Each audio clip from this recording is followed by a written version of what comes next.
Une mère a disparu sans laisser de traces alors qu'elle était allée acheter du poulet frit. 3 ans plus tard, son fils a découvert quelque chose d'étrange dans la réserve d'un McDonald's et a immédiatement appelé la police. À partir de ce moment, une horrible vérité, enfouie depuis des années, a refait surface, provoquant une onde de choc dans toute la ville. Maman est-elle de retour? Oncle Thomas, la voix de Noah était douce, comme le vent qui s'infiltre par la fente d'une porte. Il se tenait près de la fenêtre, serrant une petite voiture en plastique rouge dans une main, la joue pressée contre la vitre froide. Dehors, le lampadaire projetait de longues ombres sur les feuilles d'érable sèches qui ondulaient au vent.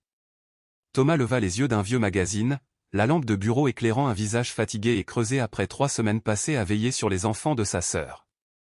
Il était le frère aîné de Megan, vivant temporairement avec elle et ses enfants après la rupture de son mariage.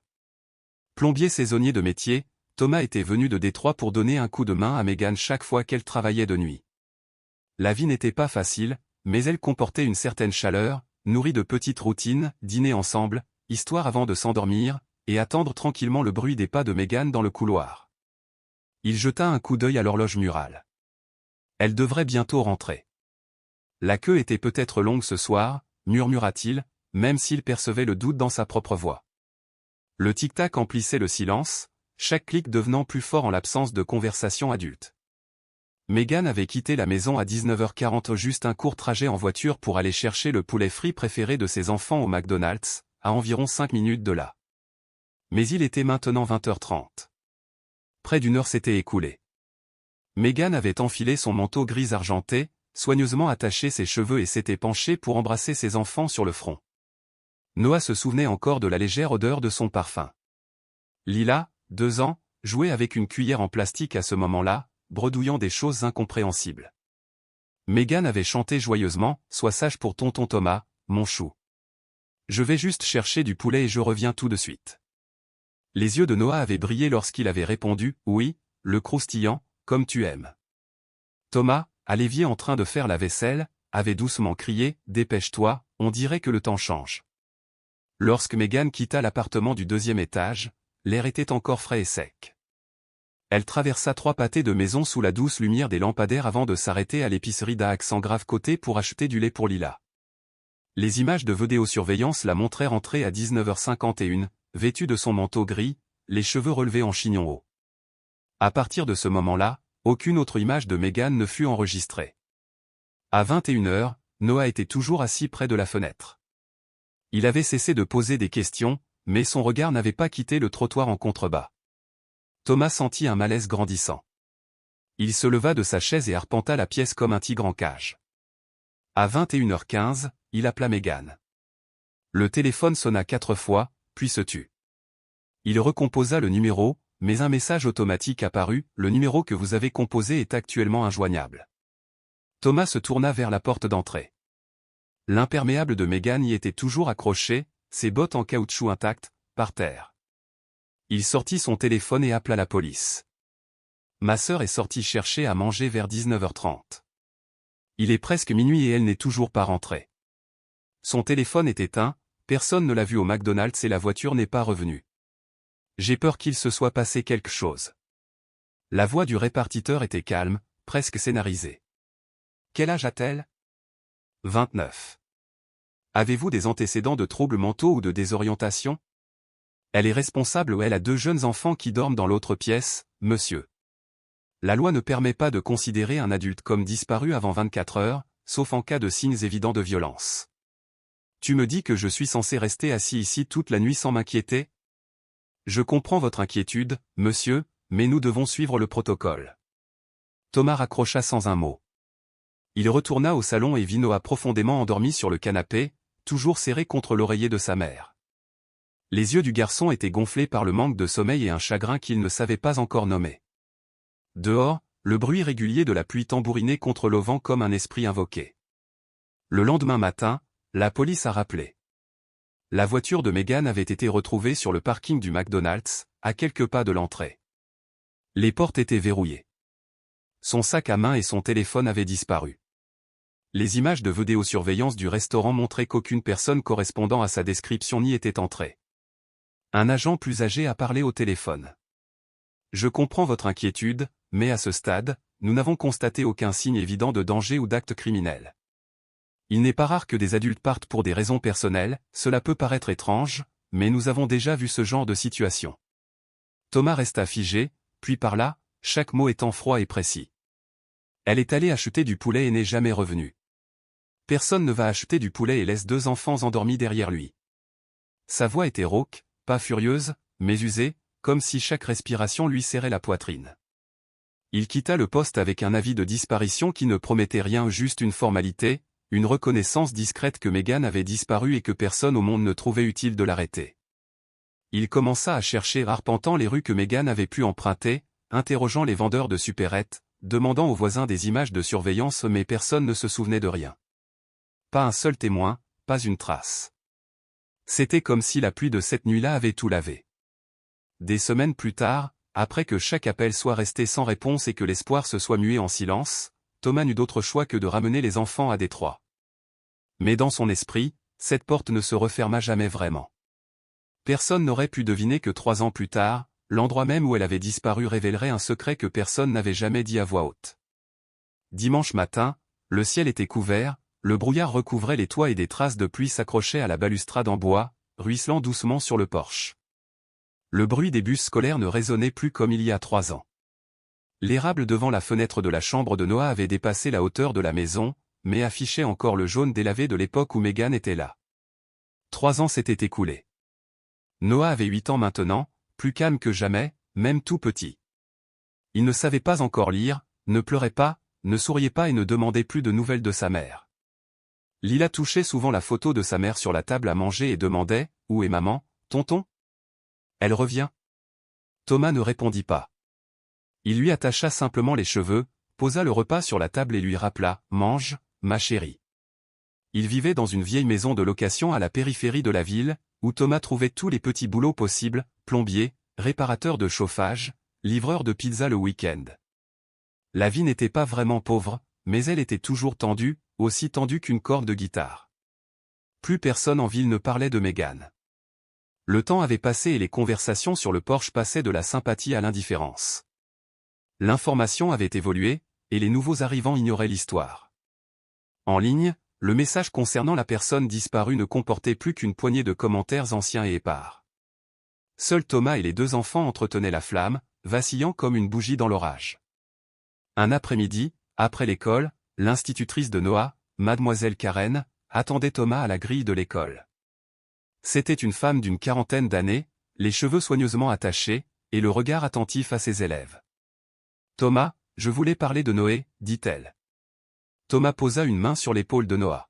« Que se passe-t-il, mademoiselle Karen ? » « C'est un bon garçon, il ne prend pas de retard en classe. »« Je sais.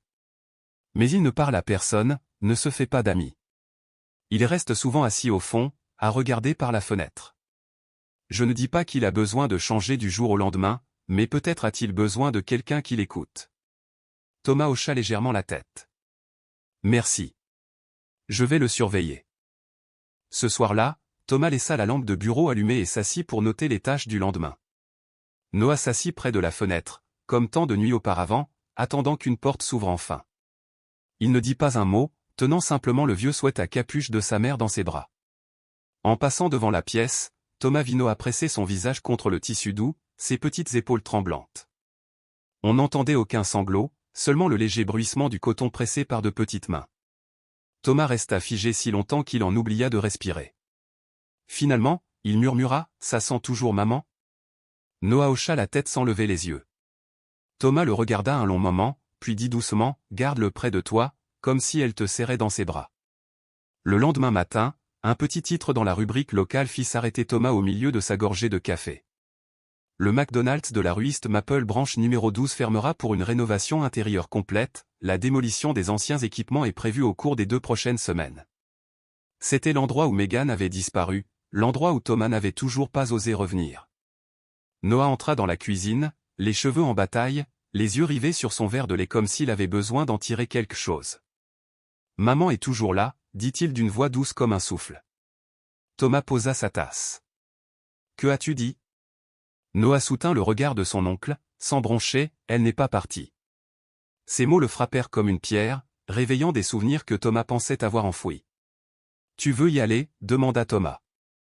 Noah acquiesça aussitôt. « Je veux te dire au revoir. » Le lendemain, sous un ciel bas et couvert, le parking du McDonald's était silencieux sous une fine couche de poussière. Un panneau collé sur la porte vitrée indiquait « Fermé temporairement ». À l'intérieur, la salle était sombre, comme une pièce oubliée. Thomas conduisit Noah et Lila jusqu'à l'entrée des employés, au fond. La porte déverrouillée s'ouvrit en grinçant sur un débarras où la poussière se mêlait à l'humidité, et où flottait une lourde odeur de vieux plastique et d'huile de machine.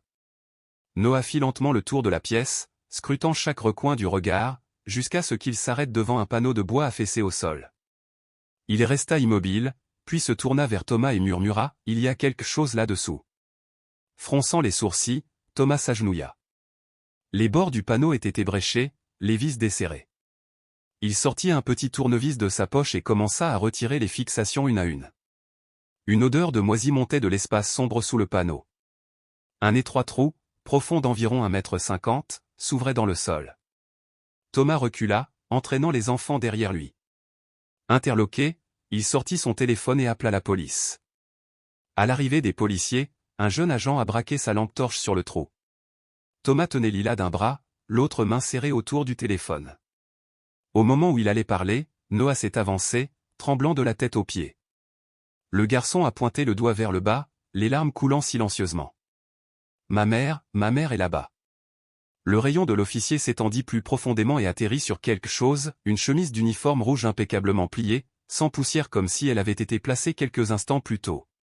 Le nom, Megan Dorsey, était brodé au-dessus de la poche, et en dessous, une tache sombre couleur rouille évoquait du sang ancien. Thomas tomba à genoux, enlaçant les deux enfants d'une étreinte suffocante. Depuis 3 ans, personne n'avait parlé. Seuls des pleurs étouffés emplissaient la pièce froide et bétonnée. Des empreintes de pas fraîches dans la poussière sous le panneau témoignaient que cet endroit n'avait pas été épargné depuis la disparition de Megan. Dehors, la lumière du début de l'automne commençait à filtrer à travers la rangée d'entrepôts abandonnés, mais le vent apportait une fraîcheur persistante. Un ruban jaune flottait, scène des crimes interdiction des traversées. Des empreintes de pas se pressaient dans la poussière du sol, l'odeur de moisi flottait encore. De retour au département de police du comté de Lakewood, les résultats d'analyse ont confirmé que l'ADN de la chemise correspondait parfaitement à celui de Megan Dorsey. L'affaire n'étant plus une affaire de disparition, elle a été officiellement rouverte en tant qu'enquête criminelle. Le lieutenant Bannon, qui avait traité le dossier initial, soupira en feuilletant les pages jaunies et cassantes. On n'aurait pas dû le clore si tôt, murmura-t-il. Il n'était plus responsable du dossier, c'était désormais l'enquêtrice Karen Bell, du bureau d'État, qui en était responsable. Karen Bell, 51 ans, ancienne agente du FBI spécialisée dans les affaires non résolues, arriva le lendemain matin. Les traits anguleux et les cheveux grisonnants attachés bas, sa patience glaciale ne laissait place ni au bavardage ni aux intuitions, seulement aux faits. Dans l'entrepôt abandonné, elle se tenait au-dessus de la fosse scellée, notant méthodiquement chaque détail, le liquide rouge séché, l'absence de traces de frottement, la possibilité que Megan ait été tuée et enterrée ici. Thomas fut invité à réitérer son témoignage dans une salle d'interrogatoire austère, la lumière froide projetant des ombres sur son visage buriné. Sa voix était rauque d'émotion lorsqu'il raconta comment, 3 ans auparavant, personne n'avait cru à un événement sinistre. Il disait qu'elle avait peut-être besoin d'espace, que c'était une affaire personnelle, se souvint-il. Mais elle ne laissait jamais son enfant sans un mot. Karen écoutait sans interrompre, prenant des notes avant de demander « Aviez-vous des soupçons sur quelqu'un à ce moment-là » Ricky Hale, le responsable de l'équipe de nuit, répondit Thomas sans hésiter. Il avait des problèmes avec Megan, il lui mettait la pression, la dénigrait auprès de ses supérieurs. Un jour, elle a plaisanté, « S'il m'arrive quelque chose, cherche d'abord Ricky. » J'ai ri sur le coup, mais maintenant, ce n'est plus drôle. Karen a noté le nom de Jenna, une collègue, sur sa liste et a dessiné un vieux tableau du personnel indiquant le dernier quart de travail de Megan. Plus tard, Jenna est arrivée pour l'entretien. Les yeux cernés et se tordant nerveusement les mains, elle a confirmé la tension entre Megan et Ricky. Ils se disputaient beaucoup, a-t-elle admis. Un jour, j'ai trouvé Megan en pleurs derrière les étagères. Elle a dit que Ricky l'avait menacée. L'histoire était loin d'être terminée. Elle disparaîtrait d'ici pour toujours si elle ne se mêlait pas des affaires de la direction. Karen s'arrêta d'écrire, son regard rivé sur Jenna. Pourquoi ne l'as-tu pas dit plus tôt? J'avais peur, murmura Jenna, la voix tremblante. Ricky était proche du shérif à l'époque. Je n'étais qu'une employée à temps partiel. Je ne pensais pas. Je ne pensais pas que ça irait aussi loin. Karen hocha légèrement la tête. Dans son esprit, une chronologie commençait à se dessiner, mais elle ignorait encore que les étapes qu'elle franchissait maintenant mèneraient à quelque chose de bien plus grand, une vérité soigneusement enfouie depuis 3 ans, attendant simplement que la bonne personne la découvre. La nuit tomba plus vite que d'habitude. Dans une petite maison nichée à la périphérie sud de la ville, Ricky et il étaient assis devant une télévision silencieuse, sirotant sa 3e bière. Devant la fenêtre, le lampadaire projetait une lumière terne sur l'herbe haute et non tondue, illuminant les taches de peinture écaillées sur les murs. Il vivait seul au pas de chien, pas de chat, pas de visiteurs. Les seuls bruits étaient le léger tintement de la canette de bière sur la table et le faible soupir d'un homme à la fois fatigué et alerte. Ricky n'avait pas allumé les lumières principales, ne laissant apparaître que la faible lueur jaune provenant de la cuisine. Son ombre s'étendait sur le parquet usé, déformé et mal à l'aise. L'enquêteur Bell n'avait pas appelé avant. Elle s'est présentée à 7h20, accompagnée d'un policier local, et a frappé doucement.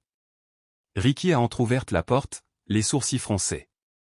Son visage était bronzé, son rasage irrégulier, et ses yeux semblaient constamment prêts à s'enfuir. « Monsieur Hale, je suis l'enquêteur Bell. Nous avons besoin de votre coopération pour une vieille affaire, Megan Dorsey. Vous vous souvenez d'elle ?» Ricky jeta un coup d'œil par-dessus son épaule, comme s'il craignait que quelqu'un l'écoute.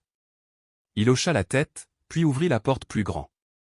Il boitait légèrement, Karen le nota mentalement.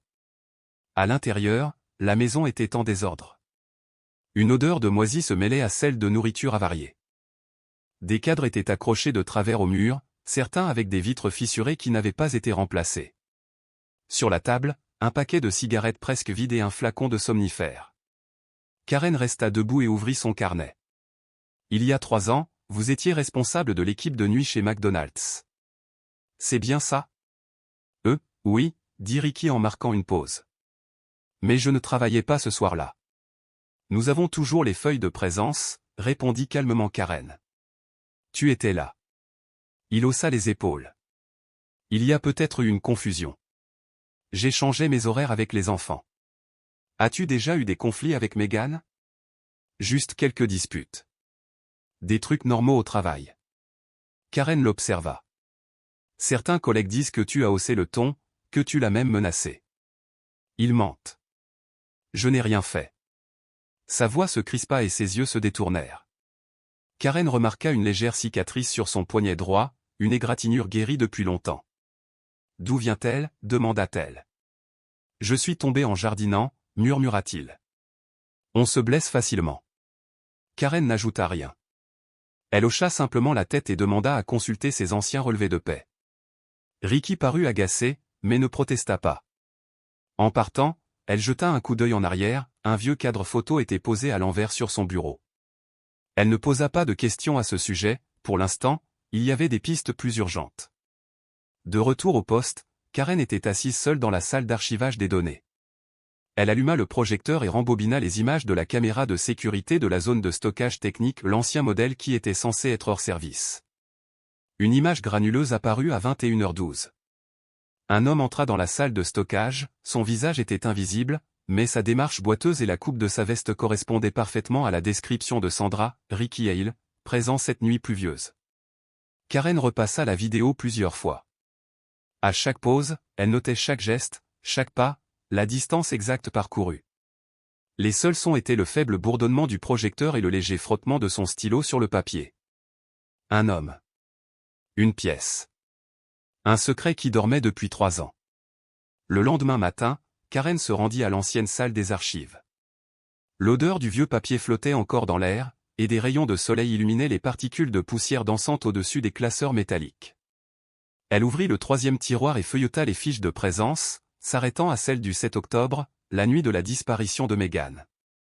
Le nom inscrit sur le registre était clair, Ricky Hale, arrivé à 17h, sorti à 20h45. L'encre était impeccable, sans trace de falsification. Pourtant, les images de vidéosurveillance prouvaient le contraire.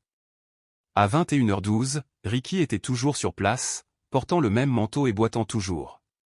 S'il avait pointé à 20h45, comment aurait-il pu se retrouver dans une zone interdite près de 30 minutes plus tard? Quelqu'un l'avait-il aidé à dissimuler son erreur? Était-ce une erreur involontaire, ou délibérée? Son doigt glissa jusqu'à la colonne de vérification. Le nom à côté de la signature de Ricky indiquait Sandra Long, membre du personnel administratif. La dernière note de Sandra dans le dossier adjacent indiquait « Démission effective le 8 octobre », soit un jour seulement après la disparition. Quelqu'un a signé son licenciement et a quitté son poste le lendemain. Trop beau pour être une coïncidence. Karen a entouré le nom de Sandra en rouge sur sa liste d'entretien. Cette femme était peut-être la dernière pièce manquante, ou la seule à se souvenir vraiment de ce qui s'était passé cette nuit-là. Sandra avait prétendu être partie parce qu'elle avait déménagé, mais sa nouvelle adresse n'était qu'à 15 minutes de chez elle, et dans sa déclaration d'il y a 3 ans, elle n'avait jamais mentionné avoir signé le licenciement de Ricky. Que savait-elle? Et que cachait-elle? Plus tard dans la matinée, les néons de la salle de réunion du 2e étage du service de police de Lakewood brillaient d'une lumière froide et métallique. Des chaises en fer étaient serrées les unes contre les autres, et l'air était lourd de silence. Au mur, un tableau blanc affichait le tableau du personnel du McDonald's du centre-ville, chaque visage étant marqué d'une annotation rouge. Karen Bell se tenait au bout de la table, un dossier imprimé à la main. Elle savait que la matinée ne serait pas agréable. 4 personnes étaient assises en face d'elle, Jenna Clark, Kyle Evans, 3 Hammond et Donna Reyes. Chacun arborait un froncement de sourcils différent, un malaise différent. Quand Karen rompit le silence, Jenna prit la parole la première. « Je ne sais pas tout », dit-elle d'une voix à peine audible. Mais un soir, après que Megan et moi ayons fini de nettoyer la cuisine, Ricky l'a appelé dans le débarras. Il a crié, hurlé, vraiment. Quand Megan est revenue, elle avait les yeux rouges. Elle m'a murmuré, « Tu me voles mon titre, je te vole ta foutue gueule. » « Qui a dit ça ?» demanda Karen. « Ricky », répondit Jenna. Mais Megan avait trop peur pour le signaler. Elle avait 2 petits à la maison, si elle perdait son emploi, qui les nourrirait? Elle pensait probablement que personne ne la croirait et qu'elle ne voulait pas d'ennui. Karen hocha la tête, écrivant chaque mot. Que s'est-il passé après ça? Une semaine plus tard, c'est arrivé, a déclaré Jenna. Karen la remercia et appela Kyle Evans. Grand, cheveux noirs coupés courts, le regard incertain, Kyle s'assit, les doigts entrelacés. Je n'étais pas proche de Megan, commença-t-il, mais je me souviens d'une grosse dispute, une semaine avant sa disparition. Ricky n'était pas content que Megan soit nommée chef d'équipe, il avait l'impression qu'elle lui avait marché dessus. Il a explosé pendant le service. J'étais en train d'essuyer le comptoir et j'ai dû retourner en cuisine. J'avais peur. Karen pencha la tête. Tu te souviens exactement de ce qu'il a dit? Un truc du genre, si quelqu'un comme toi peut progresser, qu'est-ce que je suis censé faire? Se souvient Kyle. 3 l'a rappelé à l'ordre 3, l'aide cuisinier, la trentaine. C'était le seul à avoir eu le courage d'intervenir. Mais après ça, Megan n'a plus rien dit. Juste un silence silencieux, effrayant. Elle est arrivée au travail le lendemain comme si de rien n'était. Karen griffonna rapidement dans son carnet et posa d'autres questions sur ce service, l'heure de départ, tout ce qui était inhabituel. Kyle ne se souvenait plus de grand-chose. Je me souviens juste que Megan semblait fatiguée. Elle avait sorti son sac à main pour aller à la voiture très tôt, mais la voiture est restée au parking toute la nuit. Ensuite, c'était Donna Reyes, la femme de ménage. Elle avait la cinquantaine et parlait lentement. Je me souviens de Ricky, il était toujours excessif. Un jour, il a pris une serpillière et l'a lancée violemment contre l'étagère métallique du débarras, en criant quand il a entendu que Megan avait été choisie pour diriger l'équipe. J'étais dans la salle de repos et j'ai entendu la voix claire comme le jour. A-t-il déjà été violent, insista Karen. Je ne l'ai jamais vu frapper qui que ce soit, dit Donna, mais il y avait quelque chose d'anormal, comme s'il pouvait exploser à tout moment. Chaque fois que Megan entrait, c'était comme si l'air devenait plus froid. Karen resta assise en silence. Ce qu'elle entendait se reconstituait peu à peu en une carte de tension, des collisions mineures mais persistantes, et finalement, une rupture. Elle ouvrit les archives internes de McDonald's et trouva un courriel de Megan au directeur de la succursale, envoyé le 3 octobre. Je ne me sens pas en sécurité en travaillant avec Ricky Hale, responsable de l'équipe de nuit. J'ai constaté des signes de menaces personnelles et de comportements verbaux offensants. Veuillez en prendre note et examiner la situation. Il n'y eut aucune réponse. La dernière ligne d'état indiquait « Lu ». Karen imprima le courriel et le versa au dossier d'épreuve. Elle expira, la poitrine lourde. Personne n'avait écouté Megan à l'époque. Personne ne pensait que quelque chose de grave pouvait arriver. Et maintenant, il était trop tard. À la fin de la journée, elle vérifia le journal de bord du 7 octobre, il portait la signature de Sandra Long, indiquant que Ricky avait pointé à 20h45. Mais Jenna se souvenait que Ricky s'attardait au comptoir après 21h, Kyle confirma l'avoir vu prendre quelque chose dans le débarras. Donna jura avoir entendu la porte de derrière s'ouvrir vers 21h10. Des fragments de souvenirs s'assemblaient peu à peu. Karen ferma les yeux et imagina la scène, une femme que personne ne croyait, un homme blessé par la perte de son poste, une équipe divisée par le ressentiment et une nuit où personne ne regardait vraiment. La maison en bois était nichée au milieu des vieux pins, à l'extrémité du comté de l'Isle. Le vent du début de l'hiver sifflait à travers le toit en tôle rouillée. Une cheminée usée lançait encore un mince filet de fumée, signe que quelqu'un était à l'intérieur. Personne n'habitait à proximité, le voisin le plus proche, à près d'1,5 km, était Marcus Velasquez, dont le nom était presque effacé de tous les dossiers du personnel. Il vivait ici maintenant, ancien directeur de McDonald's au moment de la disparition de Megan. Les inspecteurs Karen Bell et Thomas Dorsey se garèrent à environ 2 mètres du portail en bois affaissé. Il n'y avait pas de sonnette. Karen frappa 3 fois avec ses phalanges, sans réponse. Elle frappa à nouveau. Un faible bruit provenait de l'intérieur. « Je sais que vous êtes là, monsieur Velasquez. Je ne suis pas là pour vous accuser, je suis là à cause de Megan. » Silence. Puis le loquet de la porte s'ouvrit avec un bruit sec. Marcus apparut, beaucoup plus âgé que sur la photo prise 3 ans plus tôt. Sa barbe était clairsemée, ses yeux enfoncés. Il les fixa un long moment, puis rentra dans la maison sans un mot. Karen et Thomas le suivirent. La maison était immobile comme une tombe. Sur la table se trouvait un journal plié, jauni par le temps. Karen fut la première à parler. « Je pense que vous savez pourquoi nous sommes ici. » Marcus s'assit sans leur proposer de siège. « Tu veux probablement savoir pourquoi je n'ai rien fait quand j'ai reçu la lettre accusant Ricky, dit-il. » Karen hocha la tête, Thomas resta debout, le poing serré. Marcus laissa échapper un long soupir. « Je l'ai lu le soir même, mais j'ai trouvé que Megan exagérait. Il y a toujours des petites tensions dans les équipes, je pensais qu'elle s'en sortirait toute seule. » Karen ne dit rien. Marcus baissa la tête. « Je ne pensais pas que Ricky était capable d'éliminer quelqu'un, mais je savais qu'il pouvait faire disparaître quelqu'un pendant son service. » Les mots s'abattèrent sur la pièce comme un poids de plomb. Thomas se précipita en avant, manquant d'attraper Marcus par le col. « Espèce de salaud. Ma sœur est venue te demander de l'aide, et qu'as-tu fait? Tu l'as ignoré. » Karen intervint et posa une main sur Thomas pour le retenir. Elle se tourna vers Marcus. « Tu savais pour le rangement à l'arrière? » Marcus hocha la tête. « C'est vrai. Cette porte est toujours verrouillée, mais le 8 octobre, j'ai reçu un rapport concernant une odeur nauséabonde provenant du stockage. Je n'ai pas vérifié, j'ai juste signé pour la sceller. Ils ont dit que c'était un rat mort. » Karen sortit un carnet. « Quelqu'un n'est-il entré dans le garde-meuble ce jour-là? » Marcus détourna le regard. « Ouais. Ricky a dit qu'il devait aller chercher du matériel. Personne n'a vérifié, personne n'y a réfléchi à 2 fois. » Thomas lui tourna le dos, les yeux rouges. Karen nota tout. Marcus se leva, entra dans la cuisine et se servit un petit verre de vin. « Après ce jour-là, j'ai demandé un congé, a-t-il dit. Je ne supportais pas le regard de ces enfants quand leur mère ne rentrait pas. Je n'étais pas digne d'être managé. Je n'étais même pas digne d'être un homme. » Karen ferma son carnet. « Veux-tu signer une déclaration écrite confirmant ce que tu viens de dire? » Marcus hocha la tête, la voix brisée.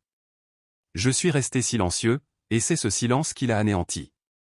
Le même après-midi, une vieille voiture argentée s'arrêta devant le commissariat de la Coude. 3 Hammond en sortit, casquette de baseball coiffée, le regard tendu. Il avait appris par une connaissance que l'affaire avait été rouverte. Sans attendre de convocation, il se présenta seul. « Je m'appelle 3 Hammond. J'étais cuisinier chez McDonald's. Je veux parler à la personne en charge de l'affaire Megan. Karen sortit pour l'accueillir. Tandis qu'il s'asseyait, Troy parla rapidement, comme s'il craignait que quelque chose ne disparaisse s'il ne le disait pas assez vite. Je me souviens de cette nuit-là, Ricky n'est pas parti avec nous. Il a dit qu'il devait rester pour fermer les livres, mais personne ne l'a jamais vu faire quoi que ce soit. Quand je suis retourné chercher ma veste, j'ai vu la porte du débarras entr'ouverte et un faisceau de lampes torches à l'intérieur. Karen écoutait attentivement et inclinait la tête. Pourquoi n'as-tu rien dit il y a 3 ans? Troy déglutit difficilement, sa voix baissant. Parce que j'avais peur. Le lendemain, quelqu'un a laissé une menace anonyme dans mon casier, au vestiaire du personnel, si tu parles, personne ne trouvera ton corps, tout comme cette fille. Je ne pouvais rien dire. J'étais juste le cuisinier en intérim, ma mère avait un problème cardiaque. Je ne pouvais pas me permettre de prendre le moindre risque. Il regarda Karen, avec le regard de quelqu'un qui sort d'un long et sombre confinement. Mais je ne peux plus me taire. Megan ne mérite pas d'être oubliée comme ça. La déclaration de Troy était le dernier élément confirmant que Ricky était revenu à la salle de stockage après les heures d'ouverture. Pendant ce temps, de l'autre côté de la ville, Ricky et il venaient de sortir d'un magasin d'alcool. Une bouteille de bourbon pendait à sa main, les yeux rivés sur son téléphone où un site d'information local titrait « La police confirme de nouvelles preuves dans l'affaire Megan Dorsey ». Il se figea. Sa prise sur la bouteille se resserra jusqu'à ce que ses jointures blanchissent. Son poignet droit ou celui avec la vieille cicatrice trembla légèrement. Ricky jeta le téléphone sur la banquette arrière de sa voiture. Son visage se figea, sa mâchoire se crispa. Il respirait rapidement et superficiellement, comme un homme pris au piège, mais dans son regard, ce n'était pas seulement de la panique, il y avait autre chose. De la peur, ou de la rage? Il resta assis là, immobile, pendant un long moment. Puis le moteur rugit et il s'éloigna comme s'il fuyait quelque chose qui le rattrapait. C'était un soir de mi-octobre. L'air était vif et la petite cuisine de Thomas baignait dans une lumière chaude, chargée de légers parfums de poulet rôti et de biscuits frais. À table, Lila était absorbée par un dessin au pastel. Noah était assis à côté d'elle, silencieux, les yeux rivés à la vitre, attendant l'arrivée imminente de la voiture. Une voiture s'engagea dans l'allée. Jenna Clark en sortit, sa vieille veste en jean grinçant tandis qu'elle serrait la bandoulière de son sac à main. Elle avait hésité 3 jours durant depuis sa sortie du commissariat, mais ce soir-là, elle ne pouvait plus se taire. Thomas ouvrit la porte. La colère qu'il avait manifestée à la gare avait disparu, remplacée par la fatigue et la prudence. Jenna entra et s'affala dans le fauteuil, les poings toujours crispés. « Je ne peux plus garder ça pour moi », dit-elle d'une voix rauque. Karen n'était pas là au juste Thomas, les 2 enfants et une vérité qui attendait depuis 3 ans d'être révélée. Jenna prit une inspiration. Ce soir-là, je travaillais aussi de nuit. J'ai vu Megan entrer dans le débarras. Elle a dit qu'elle prenait des serviettes et des produits de nettoyage supplémentaires, mais elle n'est jamais revenue. La main de Thomas se serra sur la coudoir. Noah ne quitta pas la vitre du regard. Une dizaine de minutes plus tard, j'ai vu Ricky sortir par l'arrière. Il était trempé de sueur, les mains couvertes d'une substance sombre, comme de l'huile, ou pire. Je lui ai demandé ce qui s'était passé, et il m'a simplement répondu « Il fait froid dans le débarras, ça sent mauvais ». Jenna marqua une pause, déglutissant difficilement. Puis j'ai entendu quelque chose de lourd tomber par terre. J'ai eu peur et je n'ai pas vérifié. Je savais que quelque chose clochait, mais je me suis dit que si je restais en dehors, tout irait bien. Elle baissa la tête. J'ai laissé Megan là-dedans. Je n'ai pas protégé mon amie. Elle tomba à genoux devant Noah et Thomas. Je suis désolé. Je suis tellement désolé d'être restée silencieuse. Noah ne répondit pas. Il se dirigea tranquillement vers sa chambre, laissant un dessin sur la table, une photo de sa mère debout devant un McDonald's, une main noire se levant du sol pour la tirer vers le bas. Thomas ne put retenir ses larmes. Le soir même, Thomas appela Karen. Le témoignage de Jenna fut la pièce maîtresse, un témoin qui avait entendu quelque chose tomber, qui décrivait le comportement étrange de Ricky, et même les traces d'ADN, la lettre anonyme, les images de vidéosurveillance. Je demande un mandat pour perquisitionner la maison et fouiller le local technique, dit Karen à son supérieur. À 22h12, le mandat était signé et la police mobilisée. De retour sur le site de l'ancien McDonald's, un ruban jaune délimitait à nouveau le périmètre. Les gyrophares de la police clignotaient en bleu et rouge au coin de la rue. Dans la zone de stockage technique, l'équipe de police scientifique commença à creuser sous le plancher en bois affaissé. À 5h32 le lendemain matin, une voix retentit du trou, on l'a trouvé. Tout le monde se précipita. Au fond de la fosse gisait une petite silhouette, recroquevillée comme un enfant maigre, pâle, les yeux clos, la poitrine légèrement soulevée et retombée. Un médecin descendit précipitamment, elle est vivante. Megan Dorsey fut sortie sur un brancard souple, gravement déshydratée, les lèvres gercées, la respiration haletante. Karen marchait à ses côtés, les yeux rivés sur le visage de Megan. « Comment as-tu survécu là-bas pendant 3 ans ?» Les paupières de Megan battirent. « Quelqu'un m'a donné à boire et à manger, » murmura-t-elle. Je n'ai jamais vu son visage, j'ai seulement entendu sa voix. Transportée d'urgence à l'hôpital Lakewood Memorial, Megan fut placée en isolement, sous perfusion et oxygénothérapie. Thomas attendit dans le couloir toute la nuit, Noah à ses côtés, lui serrant le bras. 3 jours passèrent avant que Megan puisse s'asseoir et murmurer. Le 4e matin, Thomas amena Noah dans sa chambre. Le garçon tenait un dinosaure en peluche usée. Lorsque Megan vit son fils, une faible lueur s'alluma dans ses yeux. « Ça fait mal, maman ?» demanda doucement Noah. Megan hocha la tête. Les larmes lui montèrent aux yeux. « Je suis désolé de ne pas être revenu. » Noah posa sa tête sur sa main. « Je te dessinais toutes les semaines, » murmura-t-il. « Je savais que tu ne me quitterais pas. » Thomas se détourna, les poings serrés. Megan leva une main fine pour caresser les cheveux de Noah. « Tu as tellement grandi, » murmura-t-elle. « Je t'aime. » Mère et fils se serraient l'un contre l'autre dans le silence de la chambre d'hôpital. Les médecins déclarèrent plus tard que c'était presque impossible, Megan n'était pas morte d'une infection ou d'une défaillance organique. Quelqu'un avait pris soin d'elle juste assez pour la maintenir en vie, mais pas assez pour la laisser s'échapper. Tandis que Megan suivait son traitement, Karen et son équipe se mirent à la recherche du mystérieux gardien. Ils épluchèrent les dossiers de McDonald's, réinterrogèrent les concierges, les électriciens et les entreprises de maintenance. Une commande récurrente d'eau en bouteille et de barres protéinées au payé en espèces et signée « Charlie Dunn » était l'indice qu'ils cherchaient. Les caméras de sécurité de l'entrepôt montraient un homme de grande taille, vêtu d'une veste grise et d'une casquette de baseball, la main gauche inerte et bandée, reconnaissable entre mille. Grâce à cette piste, Karen remonta la piste de Charlie Dunn jusqu'à Walter Jennings, un ancien technicien de maintenance de McDonald's qui avait démissionné la semaine suivant la disparition de Megan. Il vivait désormais dans un endroit reculé du Montana. Un après-midi, en fin d'après-midi, Karen arriva à la cabane de Walter, recouverte de mousse. La porte était déverrouillée, et à l'intérieur, un vieil homme à la barbe argentée coupait du pain rassis. « Je t'attendais » dit calmement Walter lorsque Karen se présenta. Elle alluma son magnétophone. « C'est toi qui as livré à manger à Megan Dorsey ?» Walter hocha la tête. « Ricky m'a demandé.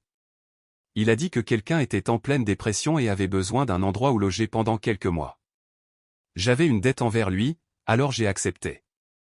Mais au bout de quelques semaines, j'ai douté de la véracité de cette histoire, personne ne reste volontairement dans une cave obscure aussi longtemps. J'ai essayé de lui laisser un mot, mais Ricky l'a découvert. » Les mains de Karen se crispèrent. « Pourquoi n'es-tu pas allé voir la police ?» Walter baissa les yeux. « J'étais faible. J'avais peur d'être mêlé à ça. Mais je l'ai gardé en vie. Chaque semaine, je lui glissais juste assez d'eau et de nourriture par la fente pour qu'elle ne meure pas. » Karen marqua une pause, la voix basse. « Lui as-tu déjà parlé ?» « Oui, mais seulement par cette minuscule fente. Elle n'a jamais su mon nom, elle m'appelait simplement « le livreur ». Un après-midi, sa petite voix tremblait lorsqu'elle a demandé « Est-ce que je vais mourir ici ?» Je suis resté figé. Je n'ai pas eu le courage de mentir. Karen quitta le Montana avec son témoignage rauque et les enregistrements vocaux d'un vieil appareil de surveillance. C'était tout ce dont nous avions besoin pour autoriser l'arrestation de Ricky Hale le lendemain matin. Lorsque Megan s'est finalement réveillée, elle a saisi la main de Noah et lui a décrit le rêve qui la hantait depuis 3 longues années. Karen se tenait près de la fenêtre de l'hôpital, regardant les rayons de soleil se déverser sur la surface du lac en fins rayons dorés. Dans cette lumière, elle comprit que la justice n'avait jamais dormi. Mais Megan avait un secret qu'elle n'avait pas partagé, elle voulait voir Ricky. Une semaine plus tard, dans le parloir froid et stérile de la prison du comté, elle était assise derrière une épaisse vitre. Le silence résonnait comme une machine cachée. Elle décrocha le combiné et enroula ses doigts autour du fil, les yeux fixés sur la lourde porte métallique. Lorsqu'elle s'ouvrit, Ricky entra en traînant les pieds, les mains menottées, les épaules voûtées sous son uniforme gris. Son regard autrefois arrogant avait disparu, remplacé par un regret creux. Il ne la regarda pas, jusqu'à ce qu'elle prononce son nom, doux comme le premier souffle de l'hiver. Ricky. À cette seule syllabe, il releva la tête. Ses yeux, rougis par l'épuisement, croisèrent les siens. Ils restèrent assis dans un silence pesant, leurs mots s'éparpillant de part et d'autre de la vitre. Finalement, sa voix se brisa, « Je suis désolé. » Megan ne broncha pas. Elle ne se pencha pas en avant ni ne s'écarta. Elle soutint simplement son regard, les yeux fixes, sa tristesse immense mais inexprimée. « Avant, je pensais à te haïr, » dit-elle doucement. « Chaque jour, c'était ce qui me faisait respirer dans l'obscurité. Mais 3 ans d'obscurité, ça te change. » Son regard se posa sur ses genoux, puis revint. « Le pardon ne te concerne pas. Il est pour moi, pour que je puisse continuer à vivre. » Les lèvres de Ricky tremblaient. Ses épaules tremblaient, mais il n'y avait ni éclat, ni supplication, juste des larmes silencieuses et impuissantes. Il murmura, « Je ne le mérite pas. » Megan le regardait, le visage calme, mais serrant de plus en plus fort le téléphone. « Non, » dit-elle fermement, « tu ne le feras pas. » Mais là n'est pas la question. Elle raccrocha, se leva et s'éloigna. Derrière elle, Ricky restait immobile, les larmes coulant sur ses joues ou des larmes qui naissent lorsqu'on réalise qu'on a perdu quelque chose de façon irréparable. De retour dans sa chambre d'hôpital, Megan contemplait le coucher de soleil écarlate qui se répandait sur le lac comme du sang séché. À l'intérieur, il n'y avait ni paix, ni amertume, seulement un vide qui durait depuis des années. Puis, au premier matin du printemps, la lumière revint. Le ciel était d'un bleu si pur qu'il semblait tout neuf, et une légère brise apportait le doux parfum de la terre humide et des feuilles bourgeonnantes. Dans sa cuisine, Megan se tenait silencieuse. Elle portait un pull beige pâle, les manches retroussées jusqu'au coude, et tenait dans ses mains une tasse fumante de thé au gingembre, dont la chaleur herbacée lui inondait les doigts. Autour d'elle, la vie s'agitait, le crayon de lilas griffonnait en coloriant, la petite voiture de Noah vrombissait en cercles interminables sur le parquet usé. Le silence n'était plus pesant, il était doux, empreint d'espoir. 3 mois s'étaient écoulés depuis le sauvetage. Les cauchemars continuaient, un craquement de plancher, un aboiement lointain, suffisamment pour la redresser brusquement jusqu'à ce qu'elle aperçoive Noah endormi paisiblement de l'autre côté de la pièce. Thomas ne se montrait jamais indiscret.